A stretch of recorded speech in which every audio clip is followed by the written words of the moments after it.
Hey, Soha, my friend, how are you going? Hey, how are you? I'm very good, thanks. Hi. We've connected to Israel. I love it. Yes. You told me just before we went live. You said you'd had a long day. What's been happening? Yeah. Yeah, well, they started at the studio and just uh trying to produce this whole background vocal thing for one of the songs, and then just came back home, made believe that I never left, and went on to my day job. And then yeah, so it's my day job includes a lot of negotiating and explaining stuff to people who don't know what the stuff is about. So yeah, it was a long day, but it's all good. I'm good now. Good And stuff. there's a guy painting my kitchen as we speak. So Fantastic. That's very rock and roll. yes, yeah, Look, yeah, it's so interesting to hear your music because you're obviously singing in a language, and I have you're singing in Hebrew, and I have no idea what you're talking about. So yes. walk me through this intro video because the video is so cool. Like you're at this bar, and all these random strange people come up and talk to you and try and steal your drinks and everything. What's the song about? Yeah, so neither have I. I have no idea. But no, I'm joking. This song was maybe the second song I ever wrote as a solo artist.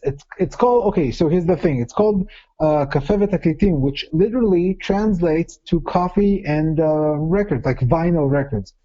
But in 70s era Israeli slang, would you like to come up for coffee and vinyl records was kind of a booty call. So there's a Yeah, slight yeah. word game here.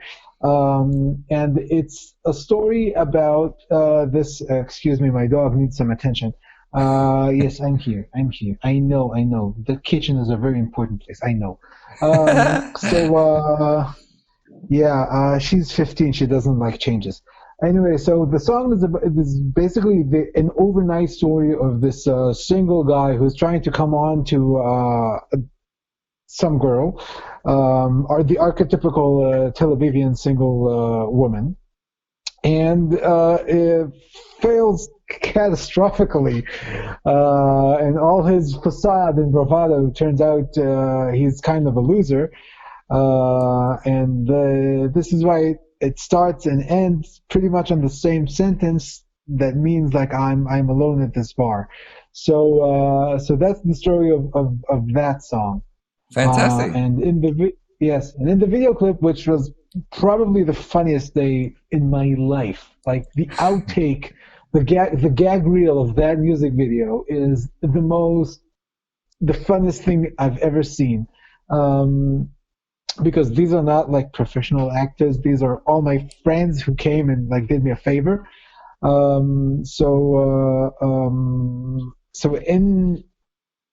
in the music video, we were aiming for like showing that this is all happening in his head, like it's a trip or something.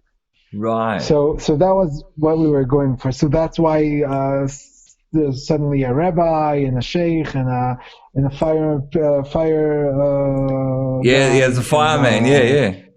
yeah, the fireman's there, and like there's a chicken somewhere down the line. There's a chicken as well. So yeah, so that was what we were going for. One of the funniest part of the clip, I reckon, is where I think you're sitting there, and this guy sort of comes up and tries to grab your drink from beneath the bar and stuff. I had a little bit of a giggle to Yes, myself. You know, yes, he there is actually this. played drums on the song. Oh, really? Yeah, yeah. That's great. That's great. Yes. Now it's such a funny video clip. Tell me a little bit about the actual shooting of it, because if it was so funny, like, can you give us a couple of highlights? So this was okay. So actually, the guy that comes up from underneath the table is was a part of this network of friends who own some bars. So first of all, this whole thing takes place. The guy it's funny. The guy with the dog's leash on his neck actually owns the place. Oh wow! It's his bar, actually. What we did was we went through basically 2 sessions of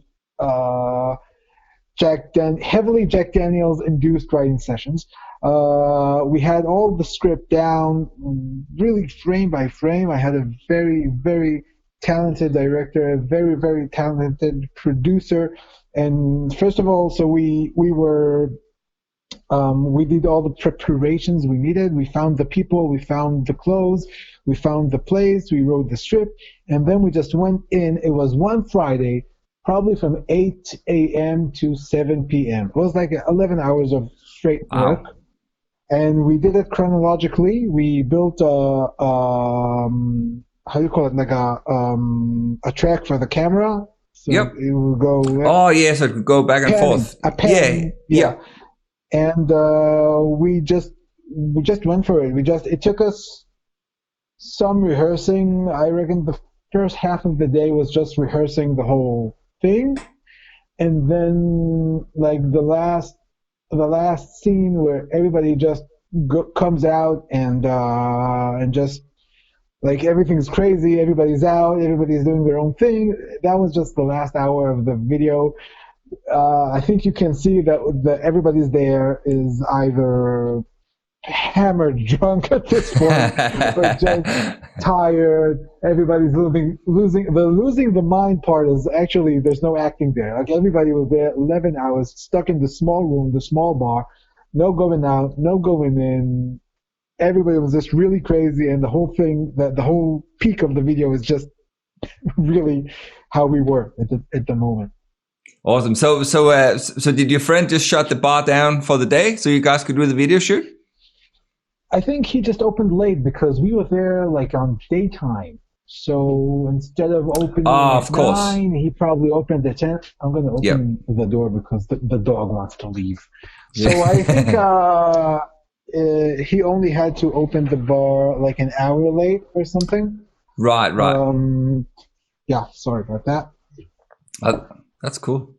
Yes. Yeah, I suppose. Yeah, if you said you finished at about sort of 7 p.m., I can see. Yeah, you should still be able to open it and get some clients in. Yeah. There was just a lot of cleaning to be done. Yeah. Well, you had a cleaner in the video as well. You had a guy in the background, sort of taking up all the rubbish. Yeah, that's my best friend. That's how I treat my best friends. I love it. Nah, it's clean everything. Excellent. It's a fantastic video, and it's so much. And I think I'm going to appreciate it even more now that I sort of know the story. And I've written down the whole coffee and vinyl. I love that. There's a pickup line in Denmark where I'm from that's called sort of the whole booty call line where you would say, "Do you want to come home to my place and see my stamp collection?" That's sort of. That's exactly it. I'm guessing that sits on the same block of like this is what it means. Yep, exactly. No doubt. So, but coffee and vinyl, I think coffee and vinyl is a bit more classy. I like that one.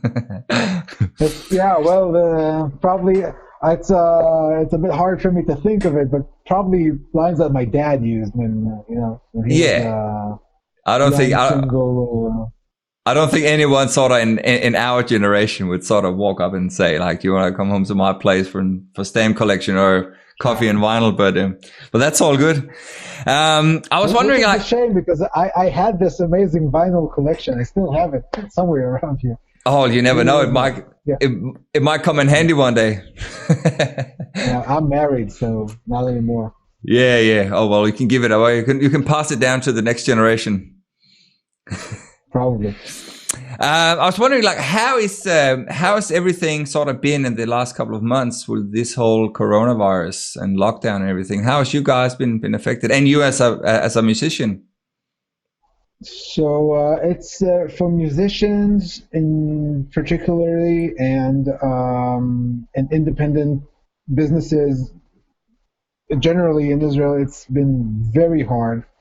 Of course, all my shows got canceled. And I am a guy who used to play 3 or 4 shows a month. So that was a major thing for me.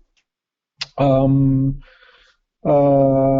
my producer, okay, this is a very specific thing, but my producer's father was a doctor on the committee that gave its recommendations to the Israeli government. And he is very strict. So, like, even my studio work was shut down for 2 months. I could not play shows. I could not go into the studio and record. It was a complete shutdown for me. I tried to the only thing I could do was practice some guitar, play some songs, take some time off because my day job also was cut down to like 80%. Wow. Got to know my wife, which is apparently a very interesting person. I it was like so now for the last month I'm back in the studio, but only today like they made new restrictions here in Israel because we're having like a second wave now. So Oh, I had wow. some shows and they were canceled, and they were canceled a couple of hours ago, and the whole live thing, playing live shows on Facebook, does I just doesn't feel the same. I'm not big into that. I know that some people are, and I know some of my friends are doing great with that. But like for the music industry as a whole, it's been very tough.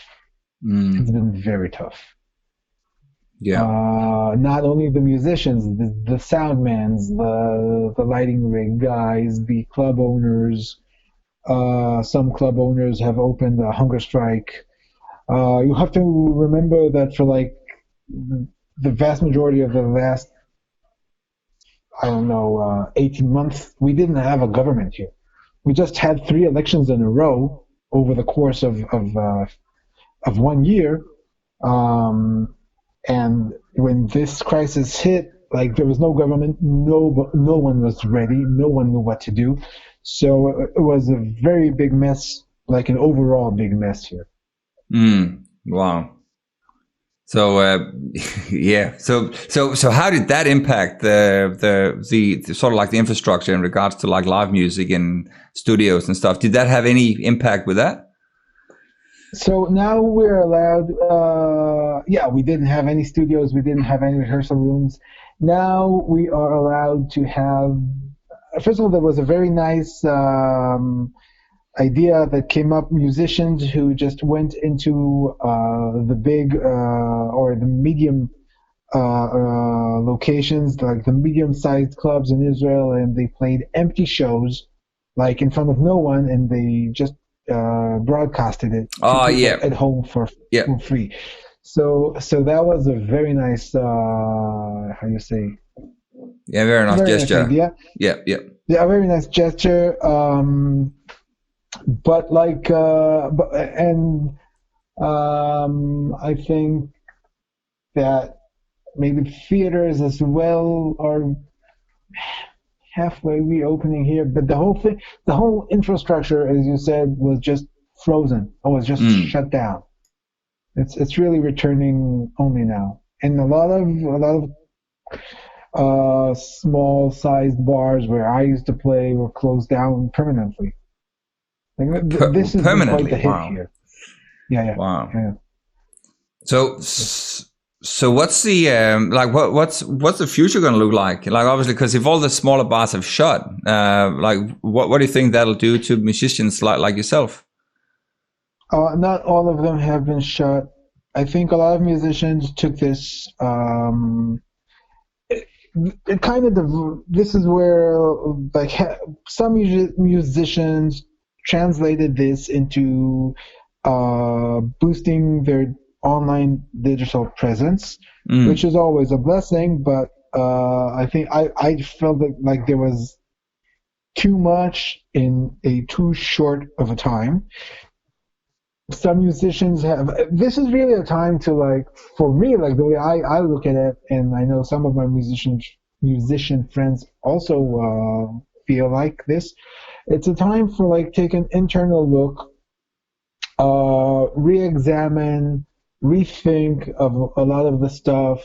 Like for me it was sort of the perfect timing because I could focus only on my studio work and just really dive into like I go into the studio and today like half of the time was me arguing with my producer about this. We were doing this arrangement for the song, and we started off debating background vocals, and we ended up debating my ability to expose myself and be vulnerable because the production of the song is very small. So my vocal and the way my interpretation is really out there.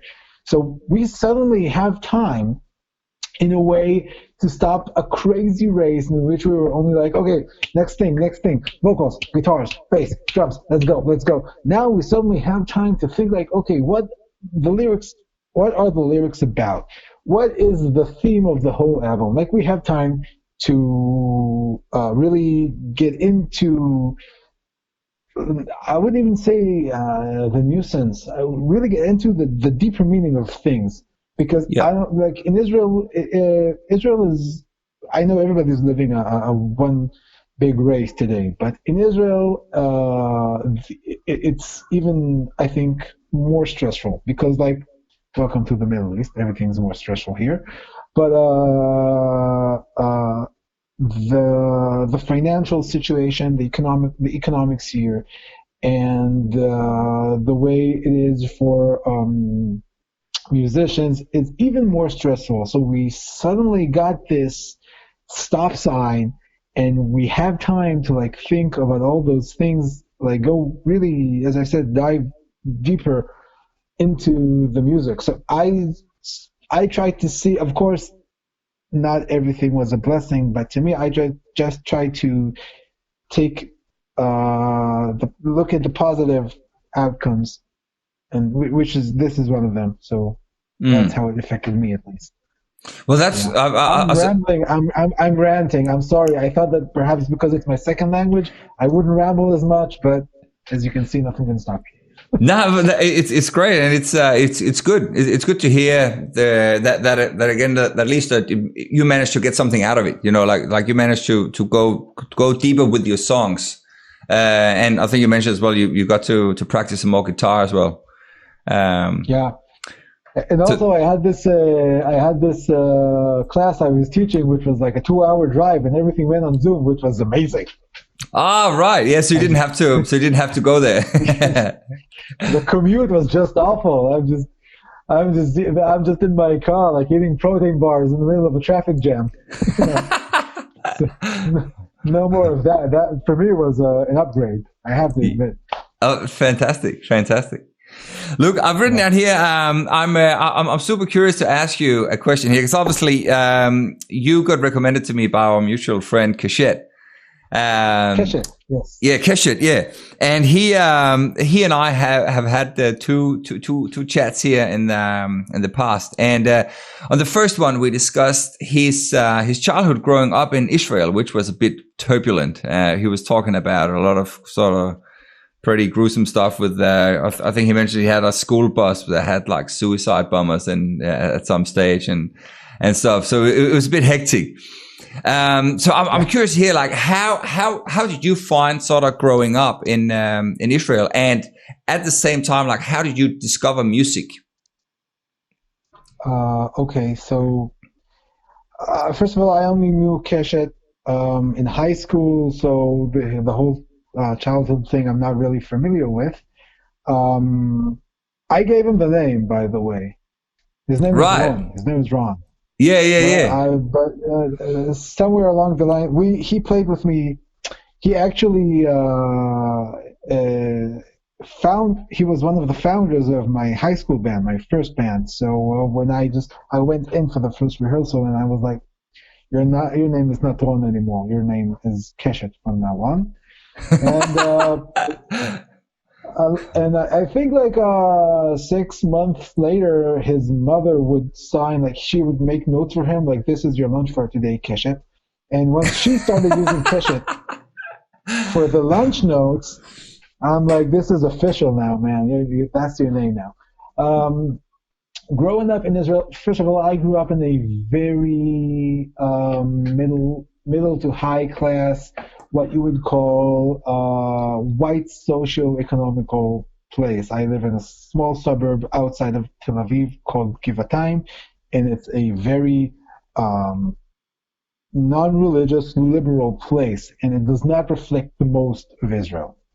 So I'm like really living in in the big city area. This is the New York or the LA, if you will, of Israel. I don't know which. No, because listen, I have to admit this. I live in grand area of Tel Aviv, which is Europe's vegan and gay capital. And it does not reflect all of my country. Growing up in the 90s, yes, for the first 2 or 3 years of trying to negotiate some kind of solution with the Palestinian people, the terror attacks were very real. It was a very frightening time, like because the cell phone networks were they were at its infancy. So every time something like that would happen, you could not reach anyone. And I remember I was out with my friends when the Dolphinarium terror attack happened, and we were like 2 meters away from that. So basically, my mother had a panic attack, and she could not reach me, and no one could reach me, and the whole city was flooded with ambulances and people running, and it was quite the scene. And we ended up, me and my friends, walking. We walked for an hour and a half home. So yeah, but as a kid, I think you tend to it tends to go over your head because we were like 8 or 9 when it happened. And then there was a small time of there was end of 90s, beginning of 2000 that was relatively quieter, and then when I was in my last 2 years of high school, what I just told you happened. Cell phones going down and the whole thing. I know a lot of people my age have bus trauma. They won't go on a bus because of those times.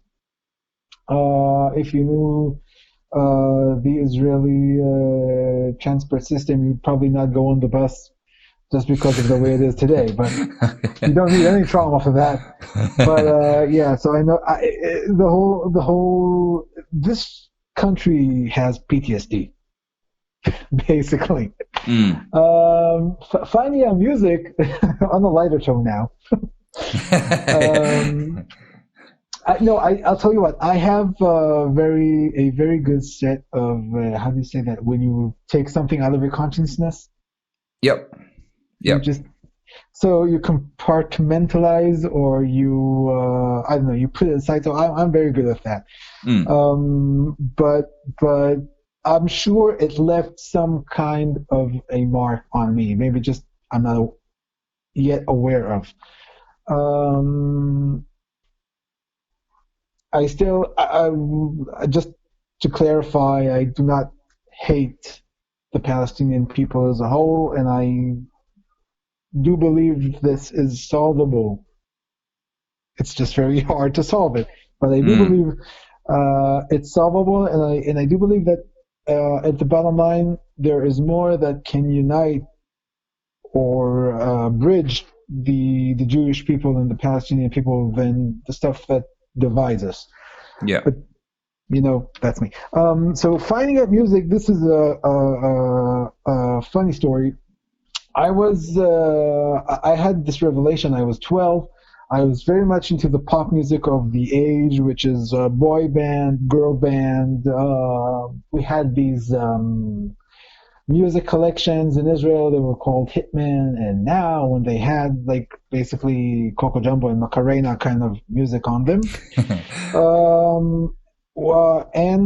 So I had this double cassette, and I would make cassettes from the radio. I just wait for a song to come on, and if it mixtapes. I mixtapes. Yep. And one day I caught in the mixtape a Springsteen song. I caught Streets of Philadelphia came on, and I caught it, and I was mesmerized.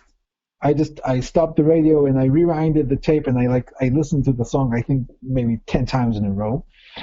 And I went up to my parents and I asked them, who is this guy? I could not even say his name straight, but my mom is from New Jersey. So she was very happy that I asked her who Bruce Springsteen is. Nice. Yeah, and so the next thing I know, my parents decided to surprise me, and they bought me a cassette of Springsteen's best hits that came out in '95. So they bought me that, and I listened to the whole thing.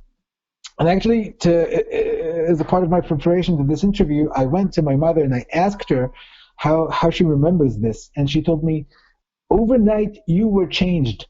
You had to wear jeans and flannel shirts now. You were a rocker. You could not stop talking about electric guitars. You could not stop talking about Springsteen. Everything went away.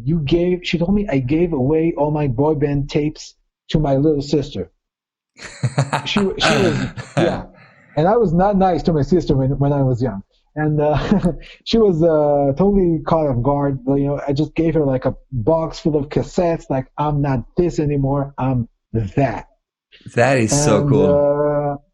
Yeah, and so as my mom describes it, really is an overnight change. I was a rocker. I became a rocker because of Bruce Springsteen when I was 12. That was it.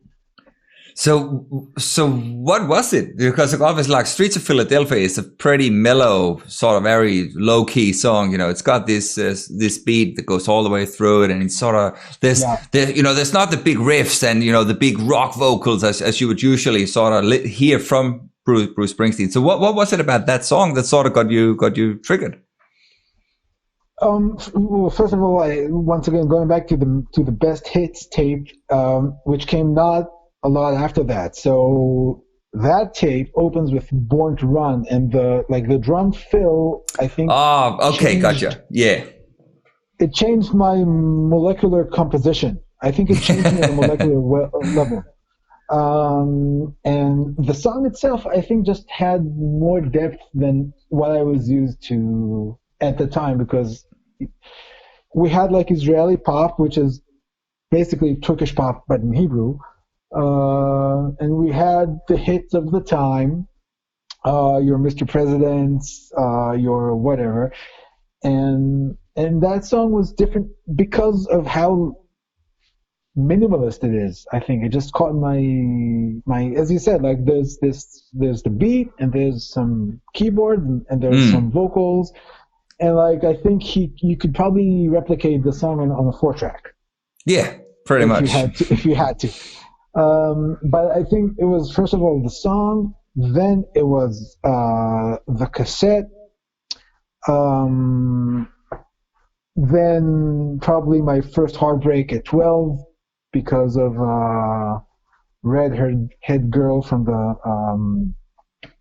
the other class who would not take me as her boyfriend. And that's I think that's all you need, like a heartbreak and a Springsteen cassette and a guitar, and you're set. Like, really, pretty much all the ingredients. Right? That's awesome. It's funny though, because I remember that song quite vividly as well as a kid, and it's like there is something about that song because I think, as you said, because it's so simple. There's not that many layers to it, and it's just it has a really good vibe to it. Yes, but I can point. Yes, what? No, I was about to say, but obviously going from that and then getting the greatest hits tape that has, as you said, that opens out with like Born to Run, Born in the USA and all the other sort of really energetic Springsteen songs is a massive step. It's a massive difference. Yeah, it's a massive difference. Also, there were some other steps to this change. I mean, most of it happened overnight, but I can also remember like it was probably some 3 or 4 months after the Springsteen eruption, if you will. My dad won 2 tickets to a goodbye show of an Israeli band named Eifo Hayeled, which translates to Where's the Kid? And he took me. I believe he was maybe trying to connect in a way. And he took me, and like the energy in this small nightclub in the wrong side of Tel Aviv, there were like people. The place was packed. It was crowded. It was smoke. It was the first time in my life that I ever smelled the smell of pot. Gorgeous women everywhere, 4 crazy rockers on the stage. So I remember that night also is a kind of a changing and a major experience in my becoming a rocker. Mm. And also when I went to high school, I left this small white suburb and I went into Tel Aviv, into the big city, and I met a girl there who she lived in the U.S. for some time, and she had all these other cool tapes of Skid Row and Guns N' Roses and Poison, and by that the change was complete. Like for the first time I heard Skid Row, like I don't know, Sebastian Bach, probably it was Slave to the Grind. So probably the first time he opens his mouth, like it's installed on your ears, basically, and the whole thing, like the guitars were the heaviest I've ever heard. I could not understand a word he's saying, but I felt like he was speaking for me, although I couldn't understand what he's saying. The anger, the energy, like the whole vibe, and after that, she wouldn't lend me her Appetite for Destruction tape because it was too precious. So I had to go out and I bought the CD. That was my like allowance for 2 months. Come on, girl. So I bought the CD, and that whole thing, like the guitar indulgence was like unlike I've ever heard. Nobody plays like this in Israel. Nobody plays this much in Israel. The whole anger, like for a teenage boy to get hit by Skid Row and Guns N' Roses at the same month, it's like a hormone injection, right? Yeah, I could imagine. So that girl really, in her music collection, really also contributed to the change. That's like such a cool story, man. Yeah. How old were you at that time? I think maybe 14, maybe 15. I think 14. Yeah. And so at that point in time, did you play any guitar? Or because obviously by the time you heard Streets of Philadelphia too, you got the greatest hits tape, so you got introduced to that. And what did you find out that I'm gonna play guitar at some stage, or did you play guitar already? No, I did not. I really wanted to. I felt for some reason that it was unachievable for me. I was really afraid of it. I could not stop drawing guitars in my notebooks. All of my notebooks were filled with guitar doodlings, but I was afraid of that, and it took me, I don't know, until I was maybe 15, the summer between 15 and 16, that I picked up a guitar. My parents did not really want me to do it, so once again I had to like scrap up the money somehow. I think I worked like a small shop, delivering groceries over a couple of months, scrapped up the money, I was $10 short, so I came in with some money and some enthusiasm, and I just talked the salesperson to let go of the $10. And I came home with the guitar, and I was playing it for a couple of months. I couldn't play a G chord because the fingers were too far apart. I don't know if you can see this, but the ring finger.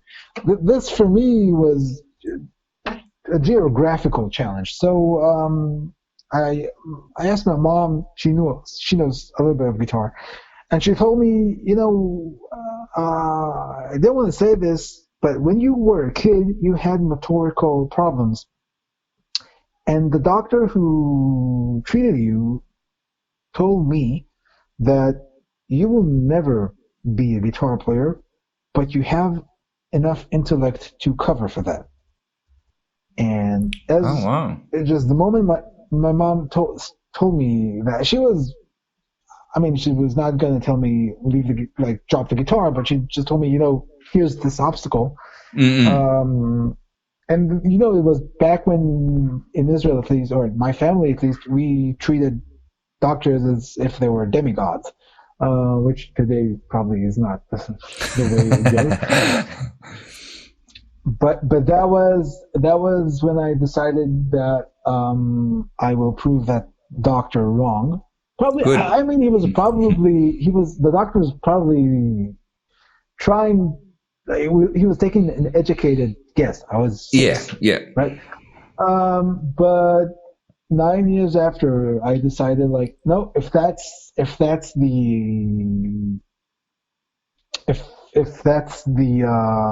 diagnosis, if that's the prophecy, I'm gonna go against it. And I started going into my room 4 or 5 hours. My parents not remembering how I look. I'd come back from school, and that was all I did. And by the time I got the G chord right, and then I got the bar chords right, I was like, that's it. I'm gonna be the next Hendrix. I got the G chord right. That nothing's gonna stop me now. So that's awesome. I had a teacher.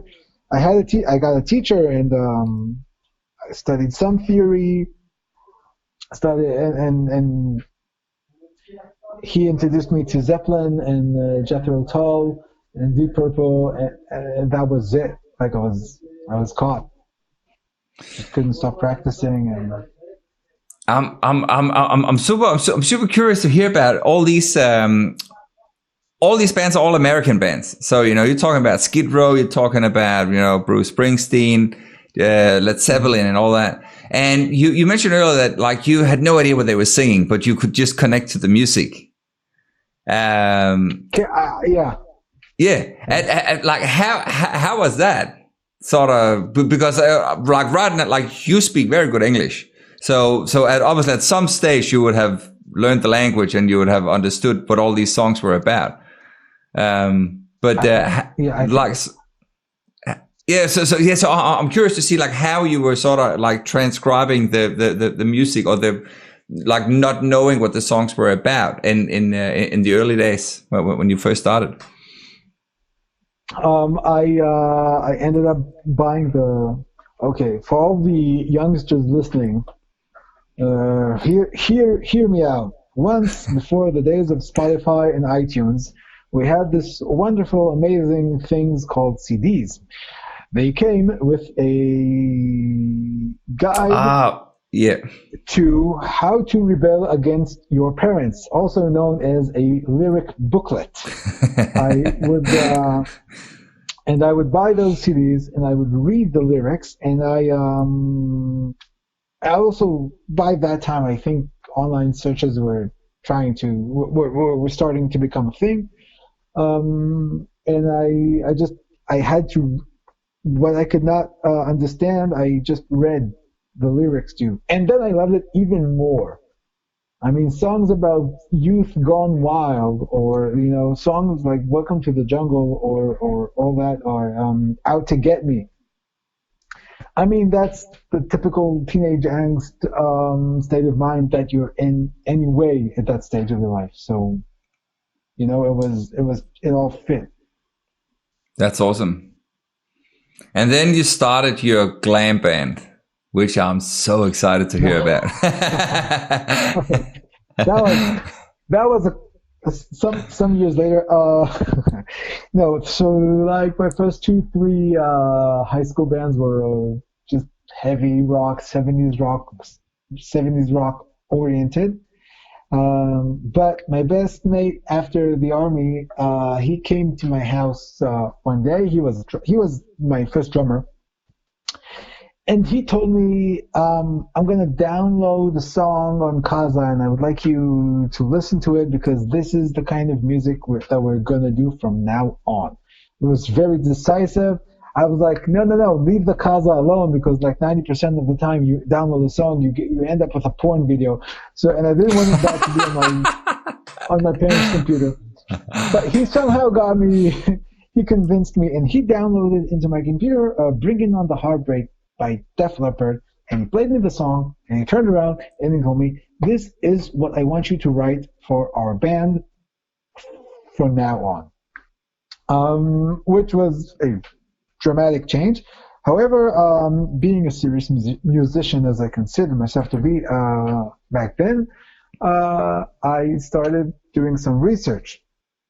And I found out that Def Leppard were British, but they started a revolution in the United States, together with Van Halen and Ozzy Osbourne. And then I found out about the whole white dudes, the White Snake, the White Lions, the Great White, Rat, Poison, Wingard, Dokken, all of these guys, and I got hooked. It was probably also because, as a young, full of ego guitar player, the amount of soloing in that music is insane. I felt as if I died and I got to heaven. Like, there was a guitar solo every 3 seconds. And I'm like, what is this? This is an extracurricular activity. It's not even a song. Like, this is, this is a theme park. It's a theme park called Whitesnake. And so that part of the music really got me. And also, I gotta admit it, I loved the look. Because, first of all, okay, so in Israel, the biggest rockers, the biggest musicians, they wear black t-shirts and blue jeans. And that's it. And they could be playing for like 50,000 people in the national park, and that's what they wear. Like, there is no drama, there is no styling, there is no nothing.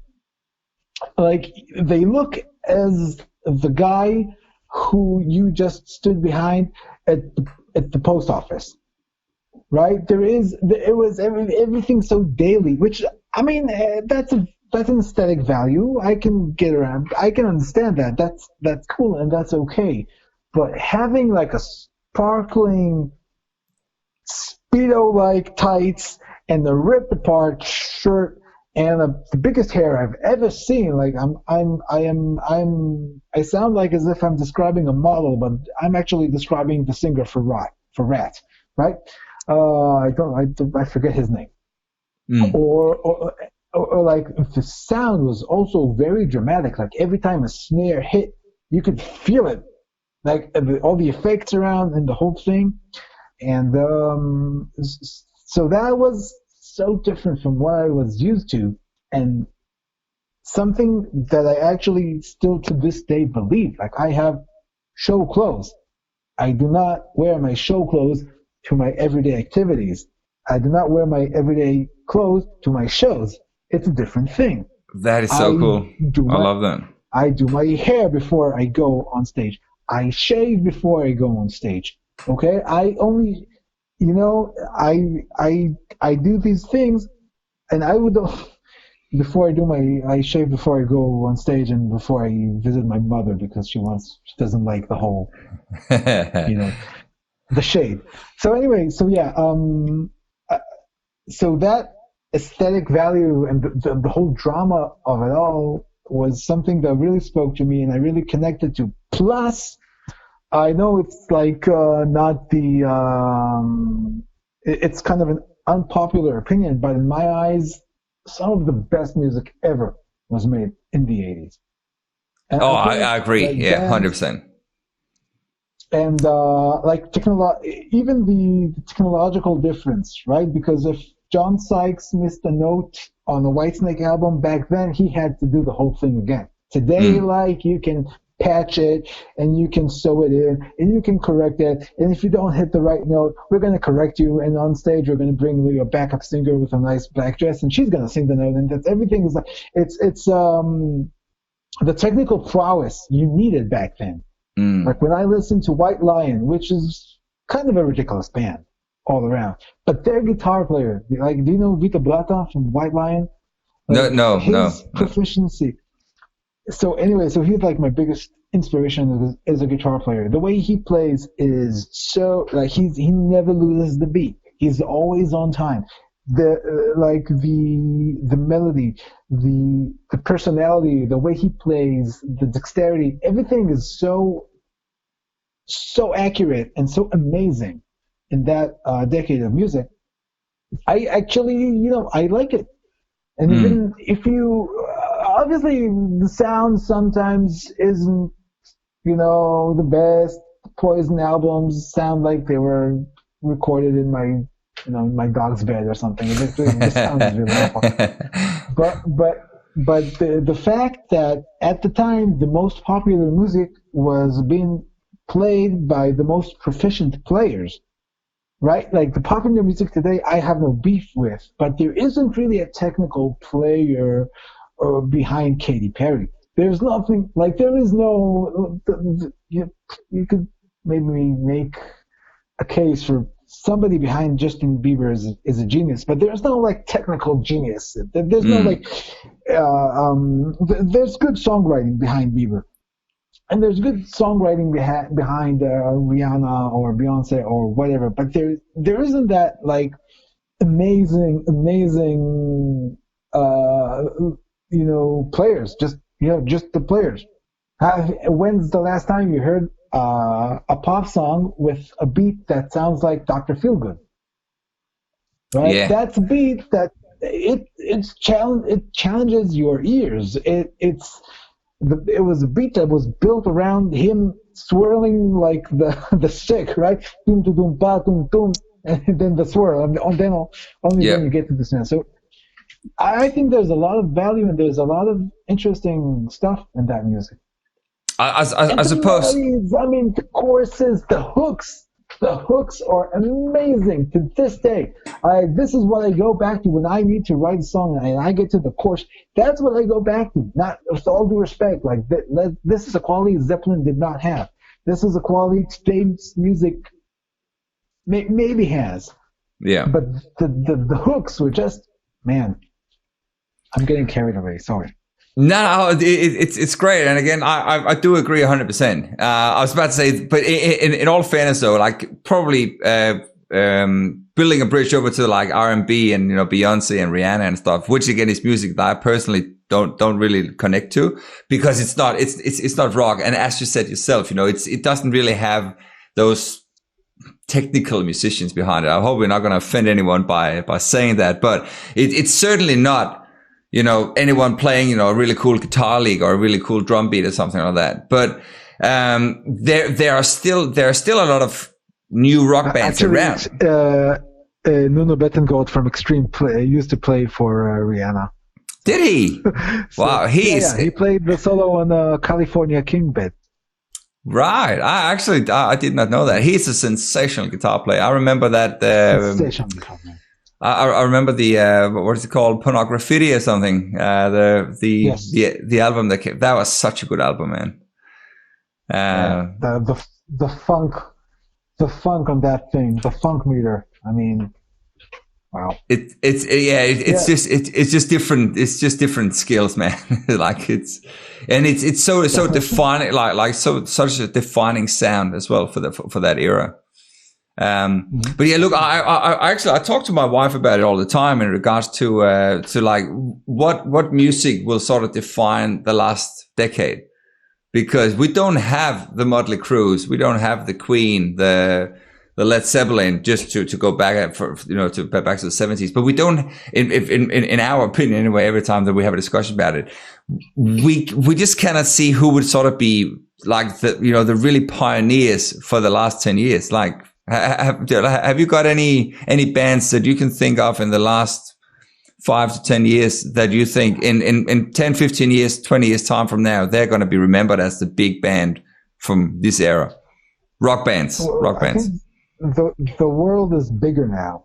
The world used to be a lot more smaller, so like the coexistence became much more of a possibility.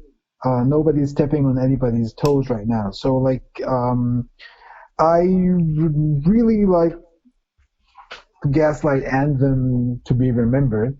And what was their name? Everybody knows I'm a heartbreaking son of a bitch. I don't know, the name escapes me. They only had one album. But so these two bands, and I mean, from the last, I think the biggest rock band right now is the Foo Fighters, right? They're like more grunge related music, but they also have like a more general approach. But they've also been around for 20 odd years now. They've been around for a long time. So, but yeah, absolutely. They will no doubt go over in history as one of the all time greats for the more recent era. I think like in a certain way this is not really the age of bands right now. Like I think interesting. To my, maybe it's only me, but I see a lot more people, a lot of what I listen to, or when I go and I try to like check out the Spotify top 50s just to see what's around, just to be, just to be in the biz, if you will. I stumble upon more singer-songwriters and solo acts than bands, which could be I could be mistaken here. I could be not reading the map as well, and I know that in real heavy rock, like the gent rock, that's the space controlled by the bands, right? Animals as leaders and Periphery and those cats. So that's so that completely a band area. But the pop, I mean, the names that come to mind today, like John Mayer, Ed Sheeran, Chris, the country guy, Chris, come on, whatever, what's his name? I even when my producer sits me down and he wants to play me a song, or like to listen to an artist, even the pop artists, like I think the last big pop band we had was like One Direction or something like that. And they were like an ancient relic from a different time. Yeah, true. Anyway, well, they're all doing very well as individuals. Like Harry Styles seems to really have found his own style now. Yeah, I heard all their solo albums, and well, it's music I can appreciate. I'm not sure it's the music you'd find me blasting in my car, but I can appreciate it at least.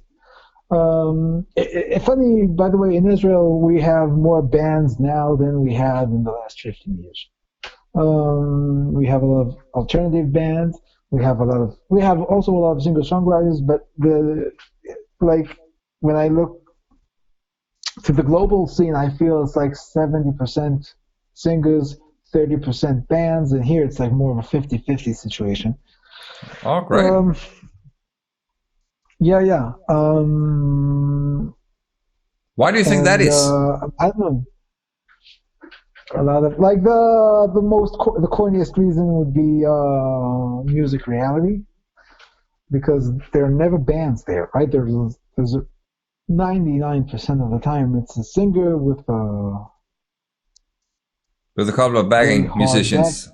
Yeah, no, it's a singer with a backstory, and who's getting more attention there, the singer or the backstory? We can never know, but it's always like he's a construction worker, father of 5, abandoned by his mother, got bit by a dog on the way to the studio today. There's all this. He's drowning in debt. He's 45. I don't know, whatever. And there's so much emphasis on that. And that could be one reason.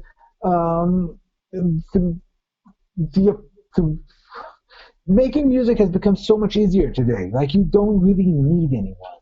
You don't need a drummer. With this phone that I'm talking to you through has a drum machine app on it that sounds amazing. I practice with that app. As I said, I was in the studio before, and we needed some Oriental sounds, like some ouds and some mandolins on the track we were doing. We have them now. We did not record an oud player. We did not record a mandolin player. We just did it through the computer. So technology, media, and I don't know. You have to be like a professional. I don't know,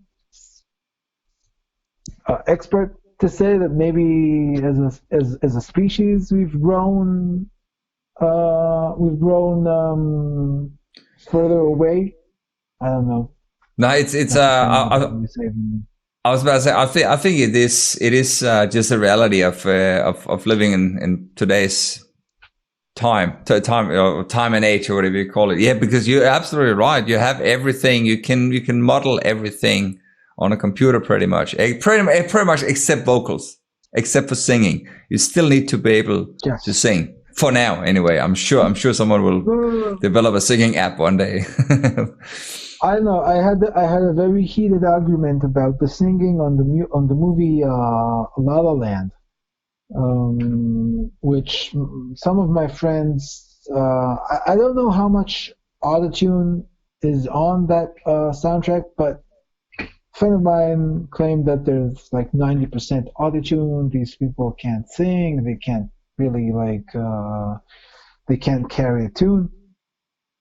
I'm not sure. I don't know, but definitely autotune is changing that reality up as well. Fair enough. Yeah, that's obviously a good point. And not for the best. Although, you'd think that okay, you can do that in the studio, but what do you do live?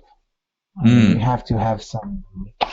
I always, when I was a full-time guitar teacher, I always used to tell my students, like, you don't have to be the next Steve Vai, but you have to have some technical proficiency. Like, you can't go on stage, you can't go into a studio and not have any chops at all. You can't count on the computer. It's not beneficial to you as an artist. Yeah, no, that's right. Well, I suppose also, like, as a person, as a musician, you want to feel like you actually can play, and you can play to a level that you're happy with. You can play your G chord. I can play my G chord. Yeah, definitely. But so what do you think it would take to actually make it in the industry today? Because obviously, if you can do everything on your computer, like, how do you do something where you can actually stand out and make it into the Spotify top 50 or generate an audience? Like, what's the secret? I think 90% of everything you do is marketing. You have to know your audience. You have to know your marketing. Or you have to have enough money to pay someone to do it. Right? Yeah. It's always this equation. It's time or money. What do you have more? Do you have more time to invest into learning how to get a very responsive and a live Facebook page or Instagram account, or do you have enough money to pay someone to do it? You also have to learn how to, social media is key. Obviously, YouTube and Instagram and Facebook are probably like up there with playing the G chord. However, I heard this interview with John Mayer a couple of months ago in which he said, as much as that is true, if you're sitting there and all you're doing is thinking like, is this tweet good enough? Is this picture filtered enough? it could be wrong. Like you should probably also be sitting there and going, is this chorus strong enough? Is this lyric accurate enough? And I think I like to call the audience, because I think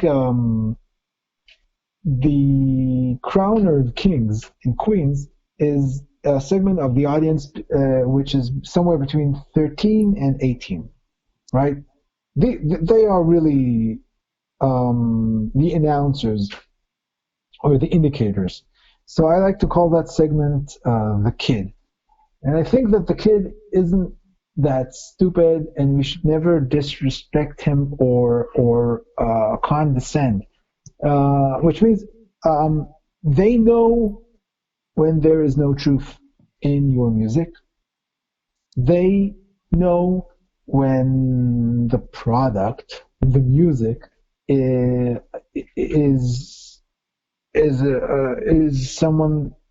a manufactured thing and not like a created thing.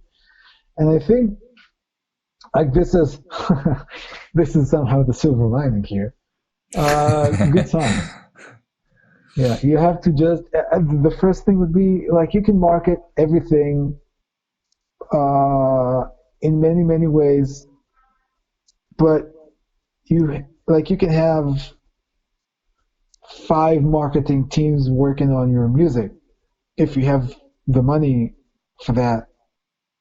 But nothing compares to the magic of being able to write, that song. You only have to have that song at least once. Just have that song. And also, I mean, there's an element of luck, right? There's an element of being the right thing at the right time. Yeah. You have to like have a right timing. Probably a song about I mean, the whole going back to where we started. I'm pretty sure that a lot of people are going to write songs about that refer to social distancing and quarantine. There'll be a lot of songs coming out about coronavirus, no doubt. Yeah, that and the baby boom, I think, are sure to happen. But so I think, yeah, it's just, first of all, you have to really do your best as an artist, and secondly, know your marketing. I'm sorry I have to like burst the bubble here, but the only thing you needed was some luck and the G chord, and now you have to have some luck and the G chord, and know how to take good photos on your phone, and know which hashtags to use, and if you can be viral on TikTok, probably that helps too. So this is the sad. This is the sad reality, but it is the reality nonetheless. So just embrace it and move on. Yeah. Or pay someone to do it if you can. So what are you doing to sort of play your part in that big media circus? Well, first of all, the videos that I sent you, I wrote the script for. I also produced some.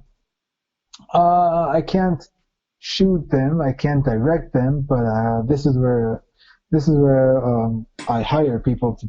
This is what I hire people to do. I am in a constant kind of learning process. I have a notebook which I take notes on. Like it's a class in the university, right? I sit here at nights and I Google, how to make music videos on a tight budget. And I just, I write down and summarize articles, and I try to see how I implement that. And another silver lining here is you could probably find all the information you need on YouTube. Like I learned how to market my videos on YouTube. Mm. right? It's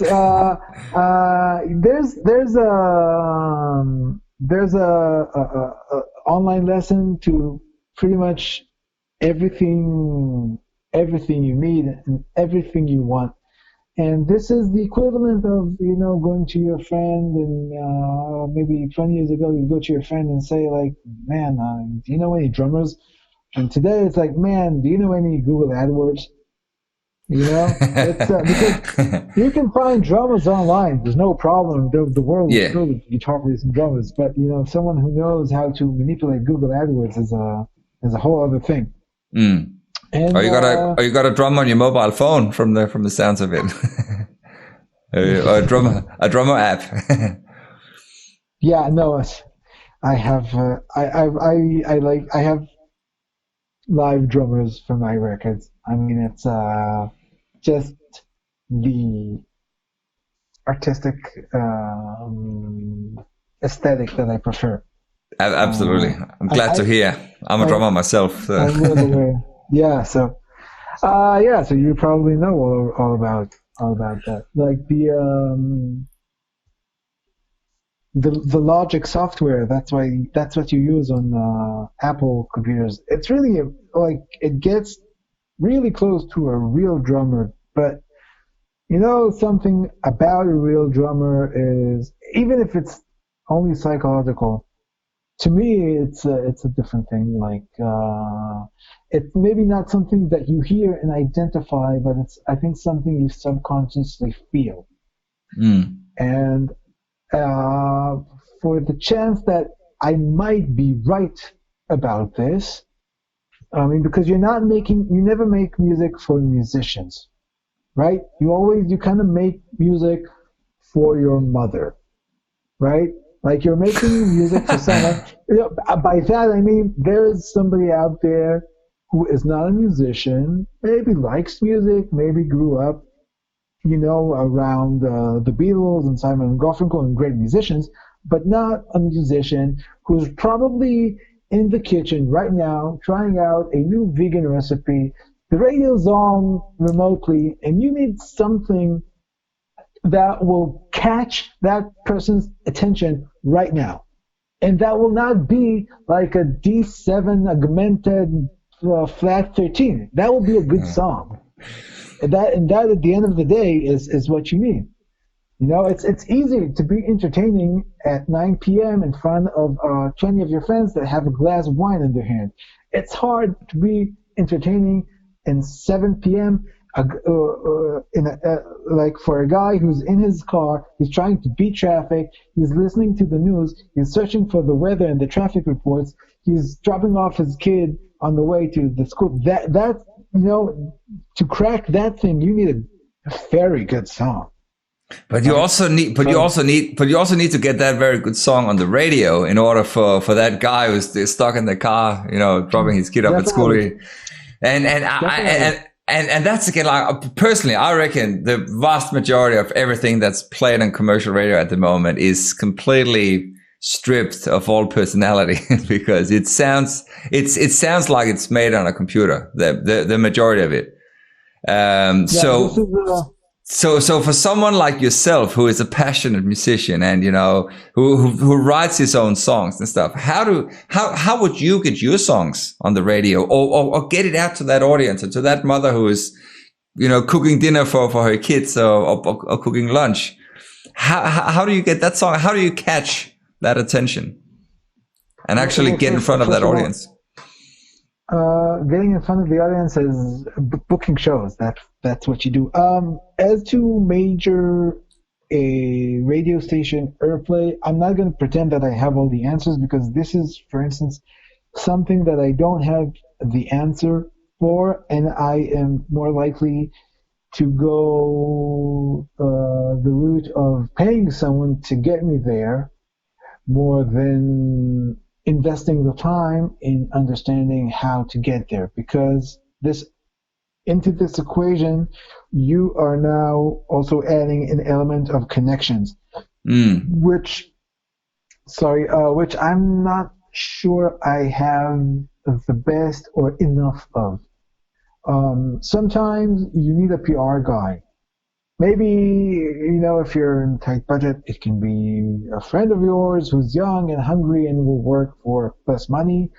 But personally, like me, before the coronavirus situation, I had 3 jobs and I worked 14 hours a day, and I saved money because I knew that this part of my marketing efforts is gonna most likely cost money more than be time consuming, and I Yeah. prepared myself to throw away that money or invest it. Depends on how you look at it. Well, how do you treat your music? Like, do you treat that as a business? Is this something you're like? Is your plan to grow it and to potentially make it something that you could make money from, or make It's more money yeah, from? it's a business. It's a startup actually, because now it's in the seed stage. I treat my music as a startup. I invest more money in it than I get from it. I hope that I could one day turn it. I not only hope, I take actions for someday to make it like my main occupation. It's not that having a day job is the worst thing. I wouldn't say enjoy my day job, but I live peacefully with my day job. It's something I can do. Um, What do you do for a and day job? Just out of yeah, curiosity. no, boring stuff. I do digital marketing. Oh, I do that's digital great though. marketing. That's what I do. Yeah, yeah, it could be worse. It depends on the customers.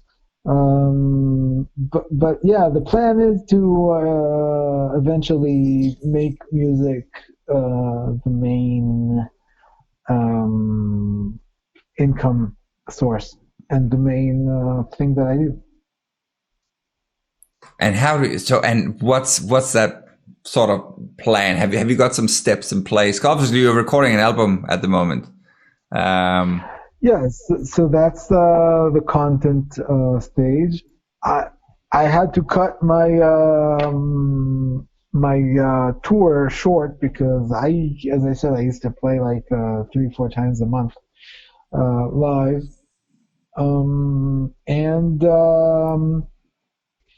actually, I have some how do you say that? I have some consulting conversations coming up. yeah. I will not trick you, or I'm going to be painfully honest here. The game plan is not as of now completely written down. I tried to put my efforts on both creating and marketing, but I find it very hard at the moment to focus on both of these at the same time. So I will probably finish writing and producing with my producer all the music, then choose the singles or the songs that are going to get a video music, and then use the the connections that I do have in the music industry, and just do some consultants with some professionals, some guys I know from music school, some of my old teachers, and see how exactly I should tackle this. I mean, I'm sure it's possible, but as I said, I don't have all the answers Mm. right now. But then, yeah, I suppose it is an organic process. Obviously, something that will grow as you go and develop the songs, you develop the brand as well, and you come up with different ideas and collaborate with people as well. It's something that again could grow it out. Yeah, it's either you go like really. I'm gonna get my charger. Sorry. It's either something that grows bit by bit, like really person after another, or I get lucky and I have, that song. I have that hit. I have that successful song that just goes viral. I have. Sorry So, but again, a good, yeah. But I was about to say, but it's always like in regards to going viral, like, so you've decided, despite listening to all these American rock bands we were talking about earlier, you decided to sing in Hebrew, Yeah. or the new songs, are they in English or Hebrew? They're Hebrew. They're Hebrew all the way. I used to write in English a little bit. I'm not good enough I'm not a good enough writer. Sorry. In English at the moment. I mean, this is a bit left field here, but I like the sound of Hebrew. It is my language. I think it's a beautiful language. It has some edge, and it has some softness and some warmth as well. And at the moment, I'm not planning on taking on other parts of the world. My accent isn't good enough. And in my writing, my lyrics are just not, I'm not a good enough writer in English. And Fair like enough. the inspiration, or like when I sit down with the guitar, it's like the sentences that come to mind, like the things that ignite me are in Hebrew. But again, the songs you have, or the two videos, where I was going to finish off with the other video. Again, like the music is great. So again, I think ultimately, as you said before, it is the music that is the important. Like, you have to write good songs and put them out there. But actually, I think I've written down here, which was one of the first things you told me as well when I reached out to you and asked you if you wanted to come on, was the fact that apparently you weren't meant to sing. Apparently, you told me that people said you couldn't sing and you shouldn't be singing. No. So I'm a bit curious to sort of hear about how you sort of came out of your shell and say, okay, look, I'm actually going to do this anyway. Was that sort of the same passion you had when you were told like you couldn't play a G chord, and you said, nah, I'm gonna prove people wrong? No, it was very much later in life. I actually started out with a vocal coach who is the wife of my producer, actually. Oh, cool. I came to her and I told her, I'm expected to sing background vocals in my rock band, because that's what guitar players do in glam rock bands. So can we maybe work on that? And we actually worked on that for 2 years. But the way we did that was I sang songs. And she would say stuff like, this song fits your identity much more. And I'm like, I have no identity as a singer. You're talking nonsense. But after 2 years, okay, so here's the thing. One of the reasons I disbanded the glam rock band is because writing glam rock songs is a very limiting kind of place to be. So I came to her with the song I've written, and I was going to give it away. And I sang her this song, and she was in shock, and she went like, the first thing she said was, "You're not giving that song away. That's your song." And secondly, like, where was all that? And as you said, like, from a very early age, I mean, I was never the guy who sang in school or in like the whole memorial stuff and all that. Never much of a singer, but when that time, I was probably 30 years old. When the band disbanded, I started writing songs that were outside of glam rock square.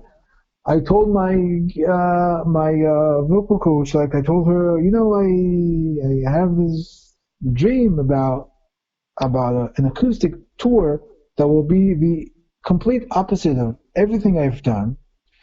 Just me and the guitar and the car and maybe the dog if they let me bring it. And they actually do sometimes. And so I think like her master plan was she wanted me to be a singer all along, but she just went with that. She said, okay, start bringing in the songs. And I wrote that song and maybe another one, and then I wrote Coffee and Vinyl Records. And then she said, dude, I'm sorry to break it to you, you're a singer. And that kind of melded into my decision after the band fell apart to go once again to reinvent myself as a complete opposite. Like no more makeup, no more tights, no more leather boots, no more big outfits, just no more 5 guitars and how guitar players go with their effects and the pedal, 3 pedal boards, one's coming out of my ass, whatever. Just and to sing, and I was so unsure. For the first year, I would only do open mics in one place because I was afraid to go to other places. So I would get back home on Monday, a very long working day, and I didn't even have a driver's license at 30. Would you believe it? My then girlfriend, now wife, would pick me up, and I would wash my hair. I wouldn't even have time to shower. I'd come from work on my bike, wash my hair, take the guitar, go to the car. She'd drive me to that bar. I would write my name down in the small, the paper they had of people who go up. And I would go up between, an operatic singer and a stand-up comedian. And I had 2 or 3 songs, and I'd do that every week for a year. And then I had enough, I was enough confident to, a friend of mine was playing an acoustic show in a small bar in Tel Aviv, and I told him, you know what? Do you need a warm-up gig or something? And he said, yeah, sure. And I told him, this is and you're going to sing 4 songs or 3 songs, just no more than 4 songs before the show begins. And after a year of open mics, I went there, and that was the first time I went up on stage. I probably played the whole set, twice as fast as I should have. All the tempos were just doubled. I was very stressed out. I went to the bathroom 5 times before I went up. But the whole experience, because you have to understand, being a second fiddle to a very charismatic singer like I had in the band is a very comfortable place, because if something is wrong, everybody looks at him. Yeah. It could be maybe the guitar isn't working, but everybody's looking at the front man. So, that's right. And I've lived like that for 10 years. So it took me that whole year of open mic nights on the Rebel Bar in downtown Tel Aviv to just start guesting on my friends' shows, little by little. So how was that received? So obviously, by the time, because I'm assuming here, if you sort of go away and you play your little open mic, you play a couple of songs for a week for 50 shows over a year almost. When you then finally sort of came out of the closet and saying, guys, I'm actually a singer-songwriter now, how was that received? Actually, everybody, the first thing my friends or my family told me is, we didn't know that you're going to do a stand-up comedy tonight. Because I was so unsure. Okay, here's the thing. I had these small, very short, connections between the songs. And I, by unintentionally built I'm not sure if it's stand-up comedy with songs or it's a musical act with some stand-up in it. but um, it does not come off in this conversation. But in Hebrew, my first language, I am a very quick responder. So every heckle, everything the audience, every word someone throws from the audience, I could develop into like a small humorous bit. So the first reaction I think was we didn't know you do stand up. Then it was we didn't know that you wear jeans to shows now. Right. And hey, dude, nice to not see your nipples on stage from time to time. And like the fourth or fifth comment, it was like, yeah, the songs were good. Like I really rarely get a good response for my voice alone, and I'm okay with that, and I'm well aware to the fact that I'm not the best singer probably in this room in which I'm sitting alone currently, but and you know that's just they told me like you pass as a singer, you pass, you can do that, you know. It was really very like 2 or 3 years in it when I started covering songs that maybe people would say like, yeah, I like how you did that, you know, about my voice. But usually what gets most of the attention is the songs and the jokes, maybe the guitar playing, my voice. This is funny. This is ironic. Yeah, my voice is probably the last thing people respond to, which once again, you know, is okay. But do you always play by yourself? Because obviously when you listen to the songs, like you have a band, like you got drums and there's some keys in the back. But you have a band when you play live as well? I have people. It's a solo act, so these are like hired guns. But you got like a backing band, yeah. Yeah. I treat them as my band, but I pay them as my employees because I also respect them. Those songs that they were a part of my first EP. So after the EP was ready, I was like, okay, this is the product now. The product is filled with songs that have a full band, so I have to go on the road with a full band. So that's what I did. Now, what I did before COVID-19 stopped my tour was, in my mind, it was like, okay, I have new songs, and what's better than for filtering the songs, you know, when I sit in that room, it's me and my producer and my vocal coach. We're 3 people. So how about if I take the songs out on tour and I let the audience decide? So like for a year and a half now, I've been out only with my guitar, only the acoustic guitar. Sometimes I bring some guests, and I just tried my new songs on the audience and let the audience be my filter. I could play new songs because I wanted to see how the audience reacts to the bare skeleton of the song. Cool.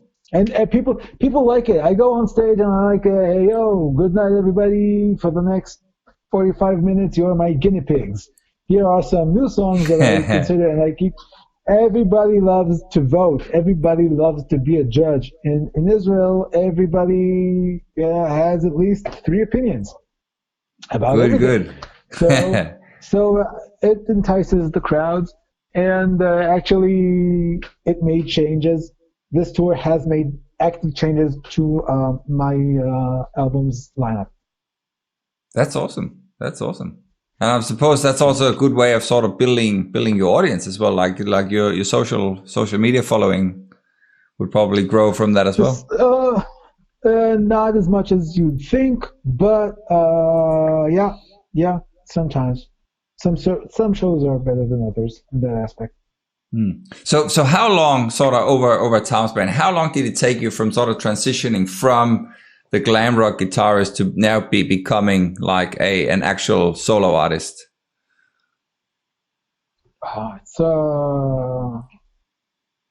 It's 4 years now.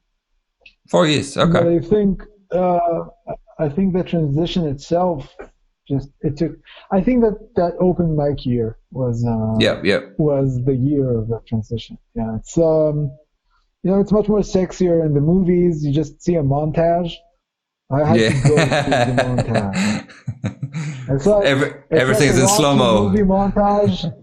Yeah, it's like a Rocky movie montage, but you do all the training, right? You do all the punching, you do all the running, everything. So I went through that year with my Rocky montage. Awesome. And so moving forward, obviously you got the album sorted. Are you gonna go back and then take the band on tour, or you want to do another run, sort of backing the songs up solo, or what's the plan once the album is done? I think that once the album is done, I would like to go back and tour as much as I can with this situation, but as soon as I can. Obviously, a band is a financial burden as well, but it's a lot of fun. So I really like playing live. Like the way I did it up until now was like once a month, maybe once every 6 weeks to play a full band show, and in between, I go to places where a whole band does not fit. So play it.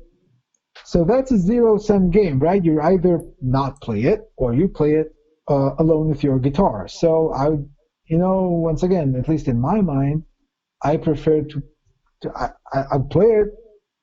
I'd rather play it alone or play it acoustically and market it or wrap it in like this is an intimate show. Then just not do it. Right? Yeah. So that's pretty much that's been the game plan all along. It's very common in Israel to stumble upon, like 75% of the arenas will only be like they're bars with a small stage, and it's only a place for like you and the guitar, and it's nice. It's also my quality time with my wife. That's nice. Driving to, where she comes with me to pretty much all of my shows. So she's there, She's your driver and carry the guitar, or? No, she takes amazing photos. Fantastic! That's really important as well. No, it's really helpful. You want to go live on Facebook or Instagram or YouTube, you need that person just to stand there with your phone. Yep. And that way I go live, and if there's not a lot of people in the crowd, she can focus on me. And it sounds like, no, I'm joking. So she, no, she doesn't carry the guitar. She can't touch my gear. She knows that. Fair enough. One of the things I like to ask anyone I've been talking to is if you have any sort of if you've got any sort of tips or tricks for anyone who's out there who wants to either take the band further or just wants to progress something in their musical career. They might be just starting out or something like that. But obviously, your experience, you've been doing this for quite some time now. Have you got anything that you can sort of look back on and say, this here has really worked for me? I wrote down something you said earlier, which I think is really cool. I wrote down how you said that you don't wear your normal clothes to a gig, and you don't wear your gig clothes in your everyday. I thought that was actually a really, really cool way of sort of approaching it, because again, it's your business attire almost when you go on stage. But have you got sort of any advice or anything that you could say, this here works really well for me, or this is a good advice sort of in general? I think for newcomers, I would I'll also go back to something we discussed, the open mics. And I say this as a music college graduate. Hey. That was my diploma. The 15 minutes that you get on stage in these nights in front of people that are busy drinking, eating, and trying to hook up can sometimes teach you more than you will learn in a whole year in music college. It's the down and dirty lessons. It's the down and dirty, like field work, if you will, of music. And if you have songs and you have any kind of material, and you're afraid to do it, to like your toes are touching the water, but you're not sure if you want to go inside, then open mics are very educational. Shows in general, going out there, playing your music is very educational because you learn a lot. Like I think in my first year, I probably spent more time with the metronome, perfecting the stuff that I didn't know, than I don't know, maybe my years as a shredder in an 80s metal band. So playing the shows, also for me, if you're a talker like me, if you're a kind of also halfway comedian when you play live, it's a great way to try out your jokes. 90% of them are gonna bomb. 50% of the songs are gonna bomb. And no, and it hurts your ego, but you know, you wake up in the morning after the show and you're like, okay, that song has to go. That joke is not funny. And it's a way of distilling your art. Which, I mean, you just can't do that in a classroom. I'm sorry. You know, I have a lot of respect to colleges and music educational systems. So that's for newcomers, and for people I know that have been in the game a lot, maybe longer. I'd say that's really good advice, by the way. Yeah. Yes, thank you. The open mic. Try to just embrace the open mics and shows, and like, you know, just go out there, because I think what's good about that advice is like the first show you play, you get, I don't know, 40, 50 of your friends, and then the second show you play, you get 10 of your friends, and the third show you play, 3 friends, 1 bartender, 1 waitress. And that's where the distilling begins. That's where boot camp begins. And from the 3rd show to the 30th show, that's where your lesson is learned. And it's really important. Once again, not something you can learn in college. Yeah. Yeah. So that is wise. Maybe just leave it at that. Wise words. No, it's very good. Very good. Wow. Yeah. I was that's actually, you know, it comes down, as you said, like you throw yourself out in the trenches, you know, that is where everything begins. That is the front line. I like that. No one has actually said that before. So that's a really good tip. Wow. So okay. Just before we round off, and obviously I need you to tell me the story about the last video. Can you just tell us a little bit about where people can, if they want to sort of follow your progress, where should people go and sort of check out your new stuff? Yeah, so I'm on mostly Facebook and Instagram, Zohar Racz, with one word. I write it ZOHARACZ and not PZ, because it's a Hungarian Medal of Honor thing that my great-grandfather got from the First World War. I shit you not, this is real. Oh, wow. So RACZ, yes. So that's my artist page on Facebook and my personal page on Instagram. Same thing, Zohar Racz on YouTube. I only have I don't know. I'm not gonna say. You can find me on Spotify. You can find my whole EP on Spotify. It's called Coffin Records. It's all in English, so it's easy to find. You don't need to know Hebrew to find it. You have 5 songs there. It's completely free. You can find it on iTunes, on Spotify. You can find it on any platform. It's all around. Um, and I think that pretty much sums it up. I'm Yeah. very responsive. You can write me ideas for cover songs, and you can ask me about anything you want. How everything. How to live with a wife who is much more religious than you. How to make vegan cookies. I have many areas of expertise. Fantastic, fantastic. I think that might be a conversation for another time. But I'm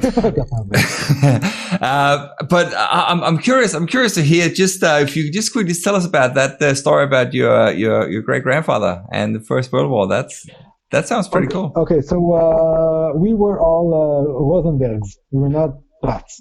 And my great grandfather, he was I don't know, Janusz Rosenberg. And he was nominated for this Medal of Honor thing, and his friends told him, we think you deserve it. The other officers, he was a combat officer, and his fellow officers told him, you're fine combat, fierce warrior, whatever, but your name's a little bit too Jewish, so you should change it to Racz, which is like the Hungarian Smith. It's very common. Right. Does not have any Jewish sound to it. And just write it Ratz. So, he took their advice because, whatever. He decided that they're right. And they were indeed right. And he got the Medal of Honor. And one of the things that they do is that they change the spelling of the Ratz from Ratz to Racz. So your children can carry that specific kind of Medal of Honor in the future. And Wow. when so that's the story. So when my grandfather, rest in peace, joined Facebook when he was 86, I asked him why does he write it with a C. So he told me this, and I changed it to a C because I just thought it was a cool story. That's a super cool story. That's a fierce warriors. I was about to say, yeah, it sounds like it sounds like something you could write a rock song about. Yeah, it's a kind of a folk metal kind of thing. Yeah, something maybe something for like a future single or something. But look, so on, man. It's been an absolute pleasure having you on. Thank you so much for your time. We've been talking for nearly 2 hours now. Can you believe it? Yeah, absolutely. And I'd love to hear some of the new songs when they come out. So please keep me in the loop. And I'll now obviously we're gonna keep following you on your social media and all that. Yeah. But before we disconnect, you got to tell me the story about the last video we're going to put on. So that's you play a lot of lead parts in this video. There's a girl walking through and she meets you like 10 times. Yeah. So the thing is, the idea on that song was once again, you can find the common thread here. The song is about a guy who is trying to reach out to this girl, which is probably way out of his league.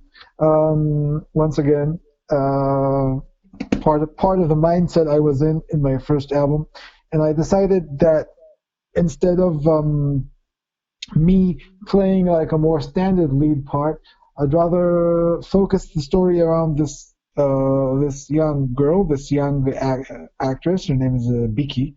And like to see her go through her day trying to listen to the song, and I'll just interrupt her.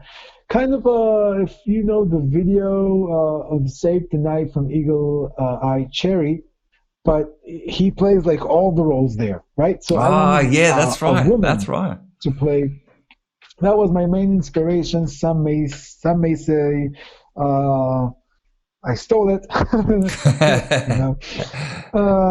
which I accept. So the idea of just maybe trying to approach it from a less standard angle. Just have this young woman going through her day, and me being the reason that she can't hear the song. That's awesome. So that's the idea there. Yes. Cool. And so how did you manage to sort of, because I'm guessing here that you probably wrote the script for this one as well, but how do you cut all that together? Because it's like you play so many parts in it. Well, here's another tip for you, fellow musicians. Preparation. I worked for a month on producing the video.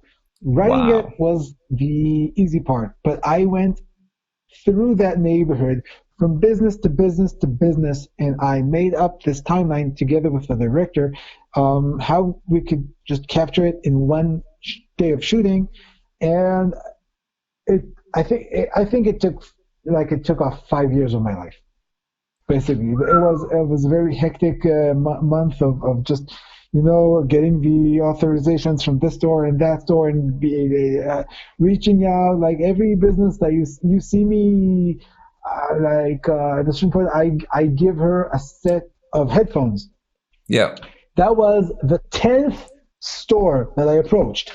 9 electronic stores turned me down before that. Really? Or like you see me, yeah. I kind of play her manager at a restaurant for a short glimpse. That was like the 5th restaurant I approached, and I just wow. I remember I was talking to them on Facebook Messenger, and I was around, and they were like, "I know, we don't know, we're not," and I said, I'm just passing by your restaurant," and they said, are you out? I said, yeah. I just opened the door, and I went in, and I kind of forced myself on them, it was just that month of preparation that was how I was able to do it in one shooting day. Fantastic. Well, which is a great way to keep things on a budget. Yeah. Absolutely. Well done. Because again, like the video turned out sensational. Thank you so much, Zohar. Really appreciate it. I'll put the video now, and I'll look forward to talking to you again soon. Thank you very much. All right. Thanks, my friend. Thanks, you too. Bye. Thanks so much for tuning in or listening along to the show. If you like the show, please don't forget to leave a 5-star review and subscribe to my social channels. It doesn't cost you anything, but it greatly helps me to build my networks and my chances of getting sponsors to keep this show running. If you want to take it to the next level, please head over to patreon.com/Stephen Helhammer and become a patron by joining the exclusive community there. You can start from as little as $3 per month. And for just a little extra, you get access to some fantastic features, outtakes, behind the scenes stuff, and much, much more. That's less than the cost of a cup of coffee per month. And that way you can help me build better content. I can devote more time to find awesome guests and just generally just keep everything flowing. If you want to be on the show or subscribe to my mailing list, send an email to steven@helhammer.com, and that is HELhammer.com. That way I can start sending you exclusive invites, random stuff, and messages that, who knows, you might enjoy. So that's it. Have a rocking day ahead, guys, and I will see you on the live stream or in your headphones very soon. Take it easy.